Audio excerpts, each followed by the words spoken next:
Last week was our first playoff game, and my plaque psoriasis was so itchy under all my gear. Sometimes just thinking about scratching could take me out of the moment. And then my doctor told me I could get clearer skin with a pill called Otezla. Otezla apremilast is a prescription medicine used to treat adult patients with plaque psoriasis for whom phototherapy or systemic therapy is appropriate. Otezla can help you get clearer skin after just 4 months. Okay, ready for the next game. Talking to my doctor about a pill was a total game changer. Don't use Otezla if you're allergic to it. Get medical help right away if you have trouble breathing or swallowing, swelling of the face, lips, tongue, throat, or arms. Severe diarrhea, nausea or vomiting, depression, suicidal thoughts, or weight loss can happen. Tell your doctor if any of these occur and if you have a history of depression or suicidal thoughts. Live in the moment. Ask your doctor about Otezla. Call 1-844-4-OTEZLA or visit Otezla.com for prescribing info about cost, and more.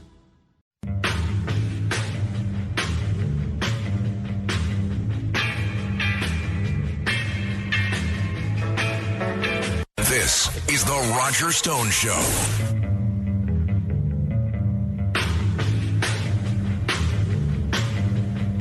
Welcome. This is The Roger Stone Show here on the Red Apple Audio Network, and I, of course, am Roger Stone. 3 times in my brief broadcast career, I had the opportunity to guest host for the great Lou Dobbs, a journalist I had enormous respect and affection for, a truly great American, and I hope to continue his tradition on the Red Apple Audio Network of taking your calls, which we'll be doing a little bit later in the program. That number, 800-848-9222, 800-848-9222. Every week, I hope to bring you savvy and fact-based political analysis based on a 45-year career in American politics. For 45 years, I have been inside the corroded rectum of the two-party system. Believe me, I've seen it all. I am a veteran of 12 Republican presidential campaigns and 1 presidential campaign for Libertarian candidate Governor Gary Johnson, a fine man, an excellent governor of New Mexico, who I found preferable to Mitt Romney. I proudly worked for Richard Nixon in 3 campaigns for Ronald Reagan, including 1976, when we narrowly lost to Gerald Ford, who would be the last president rising to the White House who nobody actually voted for president.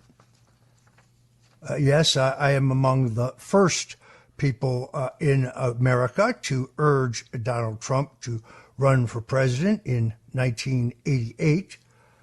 I suggested we take a trip to New Hampshire, where Donald Trump talked about the fact that our NATO partners weren't paying their fair share, that this country was being taken to the cleaners in some of the trade deals we had negotiated. This is pre-NAFTA. This is pre any of these one-size-fits-all trade deals that Donald Trump saw through and pulled us out of. Then I wanted him to run again in 2000 when I was the chairman of his exploratory campaign as he examined the possibility of a candidacy under the party banner of the Reform Party. Ross Perot, who was a fellow billionaire and a friend of Trump's, and Jesse Ventura, who had been elected governor of Minnesota on the Reform Party ticket, after a wrestling career that included the Trump properties in Atlantic City, both urged Donald Trump to run. So I know from what I speak, and I have sources throughout the swamp, shall we say. I know both Democrats and Republicans, and I try here every Sunday to tell you what I'm hearing, what I think, and, well, what's going to happen. Yes, I wanted Donald Trump to run again in 2012 when I saw that Mitt Romney was an almost certain loser.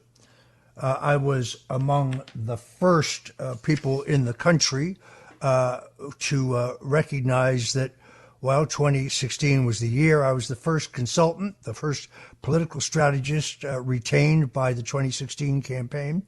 In 2015, and I left when I published my book, The Clintons' War on Women, which is to this day the greatest single compendium of the egregious and extraordinary crimes of Bill and Hillary Clinton, specifically detailing how Bill Clinton is both a serial rapist and a sexual assaulter, and that it was Hillary Clinton who hired the nasty private detectives and the mean lawyers to silence his victims. I have remained a loyal Trump supporter, supporting him in 2016. Had to sit out the 2020 election because I was under indictment in a frame job by Robert Mueller. I think every American by now has seen the January 25th, 2019 raid on my home, in which 29 heavily SWAT-clad FBI agents wearing night goggles and brandishing fully automatic assault weapons surrounded and then stormed my home to arrest me for the alleged first-time nonviolent crime of lying to Congress in my voluntary testimony, but under oath. No misstatement I made to the U.S. House of Representatives had any material underlying crime, nor were they willful. But it was a frame job. And really what they did was to pressure me into testifying against Donald Trump, which, of course, I refused. They told me they had 26 recordings of me and Trump, 62 records of cell phones between Trump and me in 2016, and they wanted me to testify that those pertain to Russia, WikiLeaks, or some other nefarious activity, and I, of course, refused. I was subjected to a Soviet-style show trial in Washington, D.C., which featured a hostile partisan judge and a corrupted jury forewoman who lied about her vicious attacks on me in social media postings in order to get onto the jury. And it is absolutely clear that through the grace of God and my prayers, Donald Trump commuted my sentence 48 hours before I was to report to prison. And just days before Christmas of 2020, Donald Trump gave me a full and unconditional presidential pardon. In fact, just last week, the Inspector General released their report investigating the false claim that Bill Barr had pressured the prosecutors in my case to give me a more lenient sentence, which was a mainstay on the left-wing media, but turns out, as I knew at the time, to be completely and totally false. So every week, I will try to bring you the inside political scoop on what's going on. Again, if you're just tuning in, this is Roger Stone on the Red Apple Audio Network. Donald Trump, in my opinion, has made a brilliant decision to embrace cryptocurrency, legal cryptocurrency, including Bitcoin. He has just appeared at a Bitcoin convention in Nashville, Tennessee. It amazes me how Donald Trump has the energy to meet with Israeli President Benjamin Netanyahu on Friday, do a standing room only, incredibly large rally in Minnesota, thought to be a Democrat state, but now apparently within Donald Trump's grasp, and still have the energy for this conference. I know very little about Bitcoin and cryptocurrency myself, although I do believe, based on everything I've read, it's the best hedge against a digital money system, which is what the deep state has in mind for us. Shawn Farash, who hosts his own show, Ungovernable, on the LFA network on Rumble, and is a good friend of mine who has an uncanny talent that he'll reveal to you, attended that Bitcoin convention, and he joins us now on the Roger Stone Show. Hey, Roger, thanks so much for having me. And you did mention the unique talent. Everybody understands and everybody knows that nobody does a better job of sounding like the former president, other than quite possibly the former president. But you're a tremendous person, Roger. You've always been a great guy with a great sense of style. I can tell you that, the greatest style the world has ever seen. I've said this before. If Shawn Farash called me at 3 o'clock in the morning and I answered the phone, I most definitely would believe that he was President 45 and 47. So, Shawn, tell us about Nashville. I saw that you got your picture taken with the president. You had a chance to talk to him. I know you agree with me that his embrace of cryptocurrency is politically a wise thing. This current administration seems to be extremely hostile to cryptocurrency, specifically including Bitcoins. So tell me what it was like in Nashville. Well, it was awesome, first of all, to finally go to one of these conferences. I've been interested in cryptocurrency for a while. And up until, recently, I kind of was on the outside looking in. I had always understood a lot about it. I always believed in it, but I was never deeply involved with it until now. And so I went to this Bitcoin conference in Nashville, Tennessee, representing our team at MAGA Meme Coin, and we were able to go down there and meet the president, tell him about our project and the charitable donations that we've undertaken to help veterans and fight child trafficking, to which he told us, great work, keep going. So that's what we plan to do. But the conference was amazing. There was a lot of support for Trump there, more than I honestly would have expected, because I've seen a lot of resistance within the cryptocurrency and Bitcoin communities to getting, involved with politics. And I don't really blame them.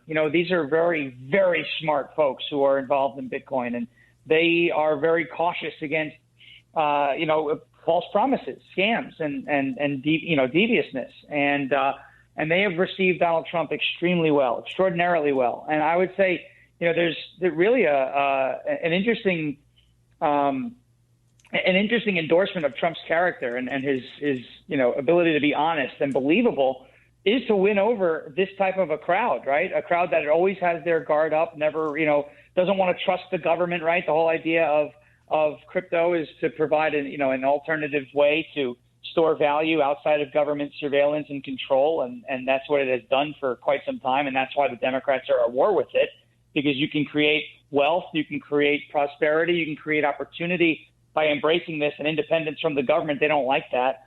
But this crowd yesterday at the conference in Nashville was on fire. They are not fans of SEC Chair Gary Gensler. When Trump spoke out against him, they gave him unbelievable applause, and they received him well. I think everybody received him well. They loved what he had to say about creating a strategic reserve of Bitcoin in the United States, especially a day after MicroStrategy CEO Michael Saylor basically advised every country in the world to get a start on this now so that they can corner the market essentially and have a strategic reserve that provides you with leverage over other nations. Trump speaking that way shows you that he wants to put America first, and that's how he opened his speech. He said, there are two words that really describe how he feels about Bitcoin: America first. It's got to happen in the United States. We want to keep that talent here. We don't want to chase that talent and those jobs overseas to another country. Trump explained that very well, and I believe that room full of 8,000 people, and there were more on the outside who couldn't get in, are very excited about the prospects of a Trump presidency and what that means for their industry. You've created a cool indoor retreat. Now let Mountain Air Comfort Systems provide the quiet and energy-efficient comfort you can depend on, with a range of innovative cooling solutions like the Carrier Infinity Heat Pump that delivers premium home heating and cooling performance. Learn more at mountainairmobile.com. You make it a home. Let Mountain Air Comfort Systems make it more comfortable. Rebates, incentives, and financing are available for a limited time. Mountain Air Comfort Systems and Carrier. Turn to the experts.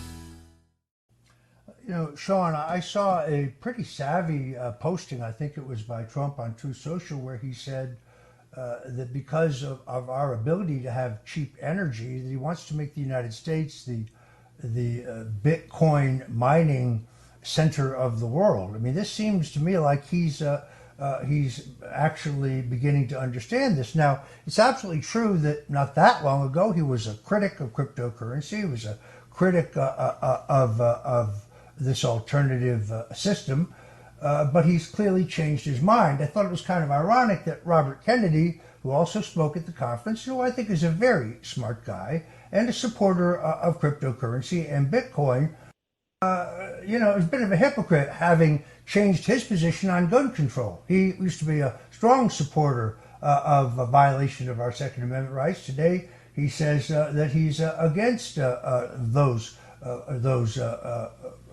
unconstitutional abridgment of our Second Amendment rights. So if he's allowed to change his mind, Donald Trump is allowed to change his mind. I thought it was interesting that Trump said he would create a reserve in Bitcoin owned by the U.S. people, owned by the federal government. Tell us about that. Well, I think that's an amazing idea, and it's obviously because of you're not just creating a reserve of money or something that's not going to gain value. Bitcoin over the last 10 years has seen an unbelievable increase in value. More so than, and obviously you're starting from a lower point, but more so than many other commodities in the country.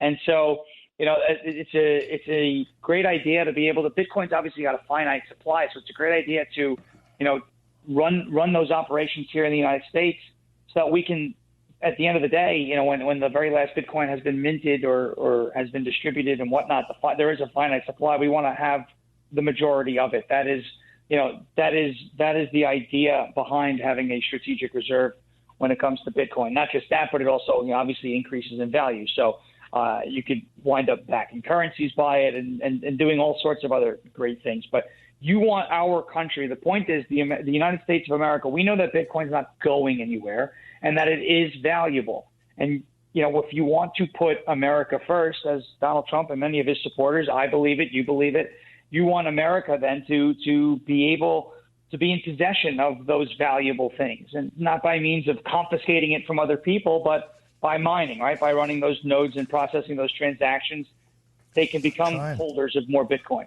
All right, I have to stop you there, folks. If you're just tuning in, I'm talking to Shawn Farash here on the Roger Stone Show on the Red Apple Audio Network, and we'll be right back with more of Shawn on the other side. We'll be right back. This is the Roger Stone Show.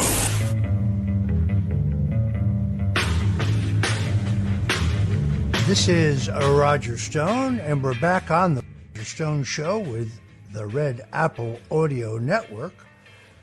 We've been talking about Donald Trump, who has just addressed a Bitcoin convention in Nashville. Here's what he had to say about the current SEC chairman, Gary Gensler.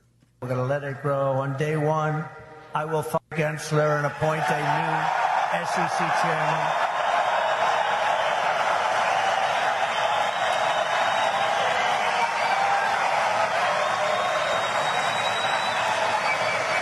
I didn't know he was that unpopular. That is pure Donald Trump. We're here with Shawn Farash, who is not only the host of his own show, Ungovernable, on the LFA network on Rumble, but also the co-founder of MAGA Meme Coin, one of the more successful cryptocurrencies out there in a new whole kind of political realm. He was in the room when that happened. Tell us about this, Shawn. Yeah, so Donald Trump mentions that he's going to remove Gary Gensler as the head of the SEC, and the room just erupted. I mean, it was loud when he came out there, and they were listening to him kind of, get through his speech and give his remarks, and there were plenty of times for applause and a lot of approval from the crowd, but that was by far the biggest pop that happened. It was interesting. He mentions getting rid of Gensler, and Gensler is somebody who's been very hostile to crypto. He's been very hostile to, XRP and Ripple and some of these other projects in the industry as a whole. All right. I have to stop you there, and I apologize for that. We'll be right back.